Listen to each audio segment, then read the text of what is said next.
kabar lagi nih teman-teman semua? Senang banget kali ini saya Roy Cardo, kita balik lagi ya di YouTube channelnya saya, Roy Cardo Belani. Dan pagi-pagi, ini masih pagi banget nih. Saya nggak tahu wanita ini mimpi apa dia. Tiba-tiba minta ditemuinnya nyubuh. Kalau dia sih deket dari rumahnya. Kalau saya harus lari pagi, hitung-hitung olahraga biar sehat. Kemudian kesini dan ngobrol-ngobrol sama beliau ya. Wow. Beliau, Dian Rosaria Tobing. Oke. Bener? Betul. Nggak salah ya? Dian Betul. Rosaria apa? Tobi. Oh, udah itu doang. Iya. Dian Rosaria doang. Sebenarnya namanya Nurdiana Rosaria Rezeki Lemban Tobing. Oh, oke. Nurdiana Rosaria Rezeki Lemban Tobing. Rezeki. Iya. Oke, karena rezeki ya. Iya, karena saya tuh lahir membawa penuh kebahagiaan. Oh, Rezeki. benar-benar. Hadir Anda juga membawa kebahagiaan buat saya. Amin. Oke, jadi kita panggil aja Didi ya. Oh. Nah, Iya. oke. Kenapa kali ini kita ngobrol-ngobrol sama Didi? Jadi Didi ini adalah salah satu penyintas COVID juga sebetulnya. Oh, oke. Ya, jadi Didi ini kemarin sempat juga dirawat isolasi mandiri, teman-teman ya. Isolasi mandiri karena Didi didiagnosa COVID-19. Boleh diceritain nggak sih awalnya kapan Didi didiagnosis positif COVID-19? Itu tuh sebenarnya ada prosesnya gitu. Jadi aku tuh memang kerja profesional, cuman pada saat itu memang aku tuh kelelahan karena kerjaan ada deadline gitu kan. Terus aku sempat gak enak badan itu dan sempat ya biasa ya kayak mau flu gitu kan, kayak mau flu itu. Terus pas lagi tanggal 1 malam selesai dari pulang kerja, itu tuh aku tiba-tiba ya biasa mandi, terus pakai minyak kayu putih, nggak kecium.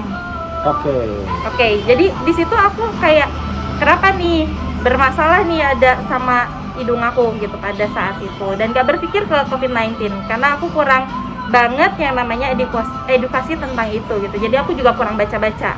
Yang aku tahu COVID-19 itu cuman ya kayak demam, batuk, nggak enak tenggorokan, cuman sekedar itu gitu. Ternyata ada juga gejala-gejala lain yang ternyata lebih spesifik gitu kan. Pada saat itu ketika aku kaget, aku masih berpikiran positif karena aku baru nyemprot Baygon di rumah. Di kamar yang ventilasi udaranya tuh kecil. Jadi aku berpikir oke, ini salah dari hidung aku.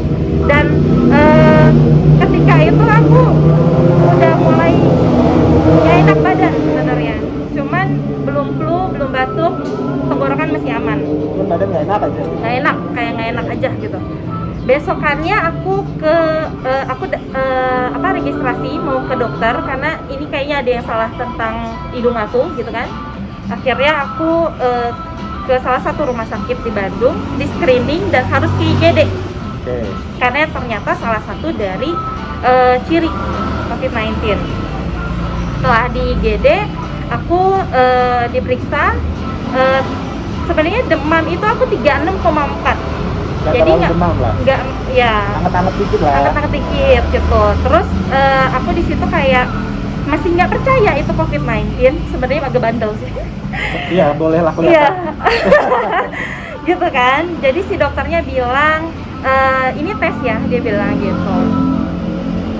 Swab dan coba ronsen, dia bilang gitu kan. Cuman aku karena masih belum percaya, akhirnya aku memutuskan buat dok coba rapid dulu deh gitu kan, rapid serologi sama ngambil darah, tes darah, karena aku masih belum percaya saat itu. Terus ketika selesai hasilnya ternyata memang hemoglobin aku agak turun dan non reaktif guys. Itu isi rapid ya? Rapid serologi. Rapid serologi non reaktif. Non reaktif guys. Jadi di situ aku udah agak bangga. Jadi lah. Ya, oke. Terus aku bilang, dokter, aku boleh pulang? Aku bilang, iya boleh pulang, tapi istirahat ya. Dia bilang gitu. Dan dikasih resep karena aku di situ kayak nggak enak badan dan udah agak gatel-gatel dikit, tapi nggak batuk, gitu kan. Dah. Pas lagi nyampe rumah, sebenarnya aku udah nggak enak feeling. Jadi aku udah suruh keluarga aku untuk jauhin aku, dan aku juga udah kayak pakai masker dah gitu lah ya. Karena selama berpikir gitu aku langsung bilang nggak bener nih badan gua gitu kan. Akhirnya besokannya aku sempat masuk kantor, tapi setengah hari karena aku udah makin gak yakin, udah baca-baca itu ternyata salah satu ciri COVID gitu kan. Aku langsung minta setengah hari karena aku mau langsung swab. Oke. Gitu. Pas lagi itu ternyata rumah sakit itu nggak melayani swab sore hari. Jadi besokannya tanggal 3 Desember aku swab. Swab udah kayak gitu dan aku selama menunggu jangka waktu dari swab sampai ke hasil swab itu kan ada 2 hari ya. Itu aku minta cuti. Oh. Karena buat cover aku sendiri, keluarga aku sama orang kantor gitu kan. Aku minta cuti jadi aku nggak masuk dan tanggal 5-nya hasil keluar pagi-pagi dan ternyata aku positif dengan nilai CT aku 21,5 sekian lah. Terus di situ lu baru WA gue ya? Yes, karena aku udah bingung karena itu tuh aku tuh bingung gini ya. Aku kan mandiri untuk swab dan sudah dinyatakan positif, tapi tidak ada yang meng-guide aku gitu loh. Entah itu dokter, entah itu puskesmas atau apa. Jadi aku bingung gitu. Jadi yang aku tahu kebetulan dia adalah partner. Jadi seenggaknya aku bisa dapat informasi mengenai obat-obatan, vitamin atau makanan apa aja yang bisa aku konsumsi selama COVID-19 dan Isman gitu. Jadi kita gantian posisinya waktu itu. Saya keluar rumah sakit, dia baru mulai isolasi mandiri. Yes. Dan dia pun baru tahu kalau ternyata saya positif. Iya, dan itu kaget. Wow gitu kan. Seorang Bang Roy gitu bisa kena tuh kayak wow, secara aku kenal dia tuh sehat banget gitu. Manusia kan? Oke, manusia. Masih manusia. Oke, Di, sebenarnya kalau kita boleh bicara untuk pasien COVID sendiri, lu sendiri udah ngalamin hal terberat apa sih sebetulnya yang lu rasain pada saat lu dinyatakan positif COVID? Duh gila, berat banget ya. Pertama aku tinggal sama keluarga aku. Oke. Dengan jadi ada papa, mama, sama adik gitu kan. Hal pertama itu ya ketika aku dinyatakan positif, aku bukan mikirin diri aku sendiri pada saat itu. Aku mikirin keluarga aku. Karena yang saat itu berhubungan erat itu adalah keluarga gitu kan. Apalagi background mama aku itu punya penyakit bawaan kayak jantung, asma, darah tinggi. Itu tuh udah kayak gimana ini ke depannya gitu kan. Jadi yang aku lakuin saat itu Isman, tapi pikiran aku kemana-mana. Aku pertama kali dinyatakan positif itu aku nangis. Aku bilang, aku protes sama Tuhan sebenarnya. Aku bilang selama ini aku berdoa jagain aku, tapi ternyata aku kena COVID-19 dan itu bisa membahayakan mama aku gitu. Tapi di tengah kedownan itu aku cuma punya satu doa yang aku bilang, oke, God, gue selalu percaya jalan lu itu pasti yang terbaik buat gue nggak tahu kedepannya tuh apa yang terjadi. Mungkin gue bisa nolong orang, mungkin gue bisa nolong keluarga gue kalau misalnya ada apa-apa. Oke, nggak apa-apa buat gue, tapi tolong satu, jaga keluarga gue, kan. Aku udah bilang gitu. Maksudnya aku kalau nggak ada itu aku udah nggak ada harapan. Aku bilang gitu kan, karena ya namanya khawatir ya, punya orang tua yang punya penyakit bawaan gitu kan, udah down banget gitu kan. Dan pasti ujung-ujungnya yang disalahin adalah kamu nggak bisa jaga diri sih gitu. Jadi kena yang lain baik-baik aja, it's okay gitu. Kenapa cuman kamu yang kena gitu? Itu sih beban yang paling beratnya sih. Mental cuy. Mental ya. Jadi sebenarnya memang lebih berat ke mental dibanding fisik yang diserang. Untuk kasus aku ya. Oke. Nah kalau misalnya tadi orang-orang kepo, ada judgement sendiri nggak sih dari mereka sebenarnya sama lo? Oh tentu. Ini jujur. Ada yang masih ngejudge dan takut sama aku. Gitu. Sama seperti yang aku lihat juga di podcastnya Bang Roy sebelumnya gitu kan.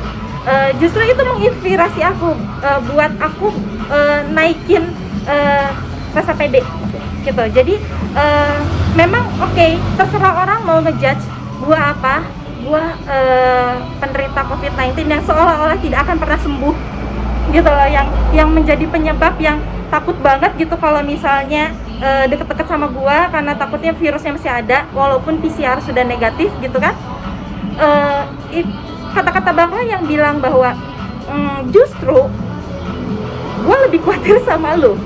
Karena selama sebulan ini gua isolasi mandiri, istilahnya gue ningkatin imun, gue jauh dari keramaian, interaksi sama orang luar tuh nggak ada. Istilahnya gue mesti kayak baru lagi, maksudnya sembuh pemulihan baru lagi.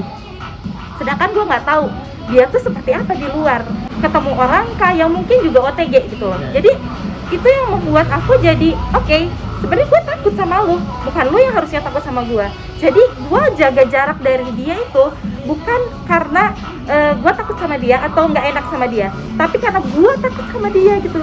Gue takut lu yang nanti bikin gue sakit lagi. Itu yang sekarang gue lakuin gitu. Jadi lebih proteksi ke diri sendiri lah ya. Yes. Kalau misalnya nih ada pertanyaan orang-orang pada gini, sebenarnya lu tuh dapat dari mana sih? Apakah memang lu yang gaya hidupnya banyak nongkrong sana sini, ya? Apa mungkin lu memang malas pakai masker lah, malas jaga sanitasi dan segala macem? Kalau ada yang nanya gitu, sebenarnya lu tahu nggak lu dapatnya dari mana, Di? Enggak, gua nggak tahu. Karena jujur ya, aku di rumah itu orang yang paling menjaga banget kebersihan. Karena kenapa? Iya sih. Mama aku tuh punya penyakit bawaan. Aku berpikir jauh gitu. Kalau aku macam-macam di luar, aku akan mengakibatkan bahaya sama mama aku, orang yang paling aku sayang di dalam hidup aku gitu. Jadi istilahnya ya bang ya, aku kan jadi gini, di rumah itu yang hanya bisa keluar rumah itu cuma aku, karena aku bekerja gitu. Karena adik dia kerja di rumah, terus kayak papa mama itu udah lansia, jadi nggak keluar rumah. Jadi akses yang keluar itu cuma aku. Otomatis tanggung jawab berat itu di aku gitu. Jadi even aku belanja keluar itu tuh semuanya aku lapin bang, pakai antiseptik gitu ya. Aku semprotin semuanya sebelum pergi. Aku mandi setelah pergi, even kemana dan cuma 5 menit pun mandi gitu loh. Jadi itu tuh benar-benar aku jaga gitu kan. Cuman memang kalau dibilang dari mana kenanya nggak tahu. karena gini, pada saat itu aku tracking juga sama orang-orang yang aku temuin selama 2 minggu itu ya. Jadi selama aku sakit, aku juga khawatir sama mereka kan, takutnya mereka kena lain sebagainya. Aku sudah bilang aku positif, memang cuman japri doang, karena aku nggak pengen orang tahu dan jadinya pada saat itu ngejudge gitu. Jadi perasaan lo sama kayak gue ya? Iya bener, jadi gue main belakang. Karena pada saat itu juga nggak ribet, karena aku nggak kemana-mana selama 2 minggu ini. Aku cuman di rumah, di kantor cabang yang aku dipinjam, sama di kantor aku. Jadi cuman orang-orang itu aja. Kalau kantor kan pasti udah tahu ya dari itu dan sudah swab semuanya hasil negatif. Yang di rumah hasil negatif gitu. Sama orang-orang yang mungkin pada saat itu cuman ketemu hai, say hello doang sama aku kabarin dan puji Tuhan tidak ada gejala. Berarti kan gue bingung nih, dapatnya dari mana cuy gitu kan. Cuman memang gini, sebenarnya tidak perlu cari tahu dari mana penyebabnya. Karena mungkin kita justru akan saling curiga, saling gak enak hati, punya perasaannya yang gak negatif lah.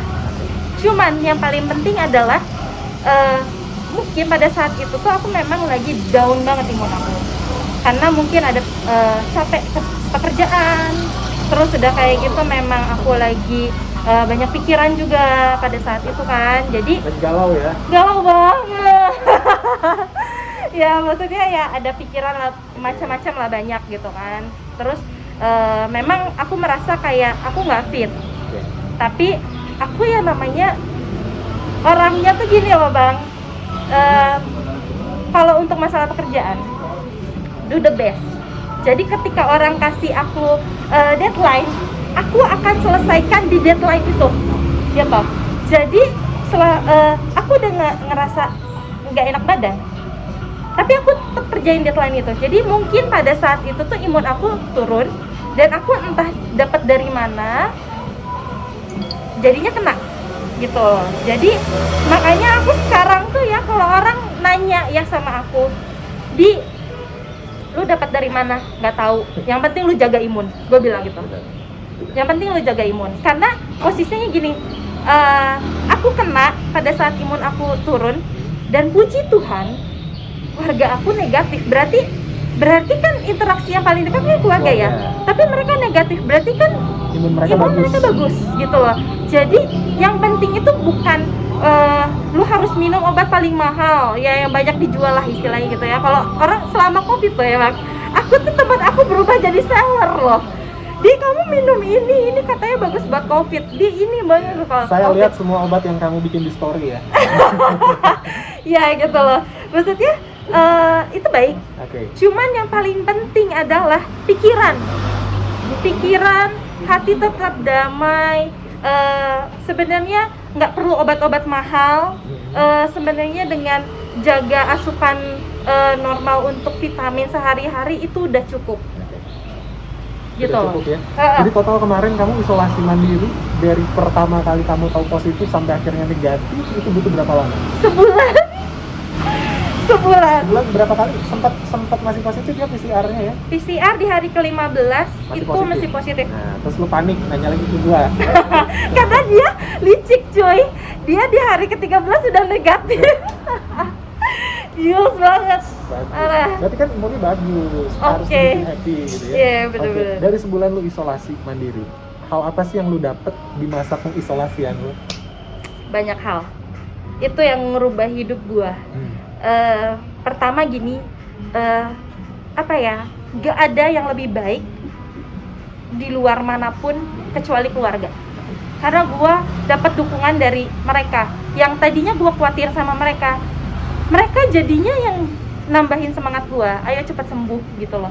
Dan mereka yang selalu ada ketika orang-orang ngejudging gue, lu sih nggak bener, lu sih ini. Di situ mama cuman bilang gini, mama tahu kamu, dibilang gitu kan. Cuman ya kita nggak pernah tahu dapat musibah gimana gitu. Cuman it's okay, dia cuma bilang kayak gitu, mama tahu kamu. Justru mama kaget kenapa kamu yang kena, karena yang takutnya itu malah mama yang kena, dibilang gitu kan. Karena kamu udah ngejaga banget. Cuman ya nggak usah denger lah istilahnya gitu. Dan aku puji Tuhan ya memutuskan untuk isolasi mandiri. Karena aku nggak tahu kalau itu kejadian di rumah sakit, aku di rumah sakit gitu, kayaknya aku nggak kuat, nggak bisa, karena ternyata aku tuh lebih membutuhkan keluarga. Kesehatan aku itu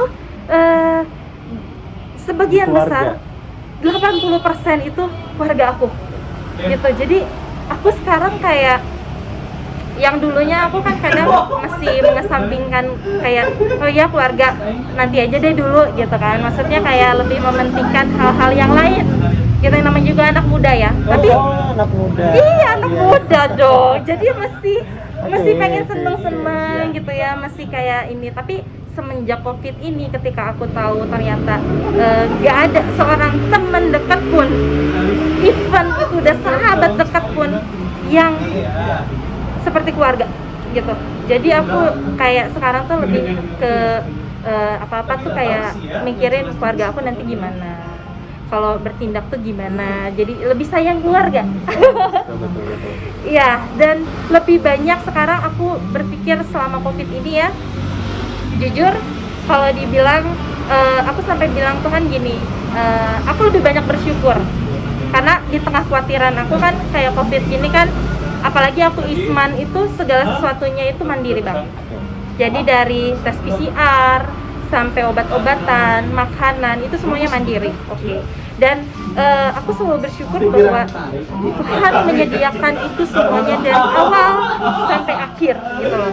Dia nggak pernah ngelewatin satupun sehingga aku kesusahan. Dia melengkapi semuanya gitu. Jadi dari awal sampai akhir aku Isman, Tuhan kasih keluarga aku sehat, Tuhan kasih aku rezeki yang cukup sehingga aku nggak kekurangan di saat memenuhi kebutuhan itu. Karena kan ketika udah COVID tuh pasti kan pikirannya hand sanitizer, vitamin, dan vitamin juga nggak murah, makanan-makanan yang sehat bukan buat aku sendiri tapi seluruh keluarga aku gitu. Karena pada saat itu di keluarga aku memang yang bekerja aku, karena papa sudah pensiun gitu kan. Jadi aku mikir juga gitu, dan ternyata Tuhan melalui pertolongannya dia, entah dari kakak aku, entah dari teman aku yang koneksi ke puskesmas untuk nge-tracking keluarga aku ngucap syukur banget semuanya. Gitu. Ternyata banyak hal yang bisa dipetik selama isolasi mandiri ya. Banyak. Karena salah satu faktor yang paling penting adalah kita berpikir positif. Betul. Ya, itu dia berpikir positif. Kalau misalnya nih, Didi boleh kasih himbauan atau kasih masukan buat teman-teman di sana yang boleh dikatakan percaya nggak percaya, atau percaya tapi masih ngehe-ngehe gitu ya. Mungkin ada nggak sih yang mau disampaikan? Duh, aku udah ngerasain sendiri ya. Awalnya juga karena mungkin gini ya. Awalnya aku juga mulai teledor sih. Okay. Karena aku nggak kena gitu. Jadi awalnya aku percaya COVID itu ada. Tapi lama kelamaan karena aku nggak kena, jadi aku kayak kayaknya nggak ada deh. Maksudnya ada berpikir seperti itu karena gue juga udah banyak melakukan aktivitas dan ketemu banyak orang juga itu oke gitu loh. Nah, kepercayaan itu yang nggak boleh luntur gitu. Maksudnya kita nggak pernah tahu kapan kita akan kena, jadi jaga diri dulu gitu. Maksudnya even ada atau nggak ada COVID, kalau kalian misalnya masih berpikir nggak ada, nggak penting gitu loh. Nggak penting ada atau nggak ada, tapi jaga diri aja dulu gitu. Nggak ada salahnya. Benar-benar ikutin 3M, pakai masker, jaga jarak, terus cuci tangan. Ya pokoknya hindari kerumunan semuanya gitu, ikutin. Bukan buat maksudnya bukan buat yang pikirin diri sendiri dulu lah, intinya gitu loh. Karena ada apa-apa pun tentang kita, yang paling berat dari COVID ini ya Bang ya, sebenarnya beban paling berat dalam COVID ini bagi aku yang kasusnya itu cuman gejala ringan, itu bukan diri kita sendiri tapi orang lain. Aku lebih kasihan kalau misalnya gini, kalau misalnya aku bersyukur kenapa aku ada ini Bang, ada nggak bisa cium. Karena kalau ya anosmia, karena kalau misalnya gejala itu nggak muncul, aku OTG, ya kan? Dan itu bisa berakibat buat orang yang ada di sekitar aku, gitu loh Bang. Aku bersyukur karena aku ada gejala, makanya aku periksa, dan orang-orang yang samping aku aware, gitu. Nah, kalau yang kalian yang ternyata OTG, apa ya jadinya kalau kena sama orang yang punya penyakit bawaan gitu loh? Apakah kalian tidak akan merasa bersalah sama kehidupannya dia gitu loh? Itu yang aku berpikir, kenapa aku harus jaga diri. Aku jangan sampai nyusahin. Kalau aku mati sendiri nggak masalah, nggak nyusahin orang, istilahnya gitu loh Bang, ya kan? Kalau aku mati sendiri nggak nyusahin orang nggak masalah, tapi kalau aku mati dan nyusahin orang juga, bikin bahaya orang juga, itu yang rasanya nggak, jangan sampai kayak gitu. Jadi kalau sampai nularin penyakit ke orang lain itu bersalah. Nggak balas WA itu nggak apa-apa. Oke, pokoknya sekali lagi ya, thanks God udah sehat. Thanks God banget. Dan bisa jadi inspirasi juga buat orang-orang yang lain. Yes. Juga dikasih kasih masukan, dikasih sharing. Dan pasti memang yang namanya kesehatan itu penting ya. Sekali lagi bukan buat diri kita juga, tapi buat orang-orang yang ada di sekitar kita. Yes. COVID-19 itu ada guys. Oke, sekali lagi makasih Di. Sehat terus, dan buat teman-teman juga semuanya tetap sehat, stay healthy, dan ingat protokol ya. This could be good for me. Lately I was feeling like